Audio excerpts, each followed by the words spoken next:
Hi అన్న, ఈరోజు వచ్చేసి బండికి ఏం పనులు ఏం లేవు, అందులోనూ వర్షం పడుతుంది కదా. మేము ఇక్కడైతే బండి అయితే పోవడం లేదు. అయినా పర్లేదు, మనకి తోట ఉంది కదా. తోట అయితే 1.5 ఎకరా టమోటా పెట్టా. రేపు అయినా నాకు తోట ఉంది. పని లేకున్నప్పుడల్లా తోటలోకి వచ్చేసి టమోటాకు మందు కొట్టి ఏమైనా మెకానిక్ పనులు ఉంటే అక్కడ వెళ్ళిపోతుంది. ఇప్పుడు చూపిస్తుంది మా తోట. ఇది వచ్చేసి అలసంద 4 days అయింది, మలిచింది. సెకండ్ పార్ట్లో పెడతా. ఇది టమోటకాయలు పర్లేదు, మార్కెట్ కూడా బాగానే నడుస్తుందంట. 500-600 దాకా పోతుంది. అదొకటి అంటే కాదు కదా, జీపు తోట ఉంది మనకి. ఏం చూస్తుంది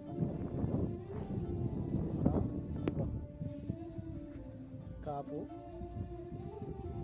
అక్కడి నుంచి ఇక్కడ వరకు కొంతమంది ఈకల్లా ఇక్కడనే ఎన్ని బాక్సులు అవుతాయి, ఏం రేటు పోతుందో సెకండ్ పార్ట్లో పెడతారు. అందువరకు లైక్ చేసి సబ్స్క్రైబ్ చేసుకోండి.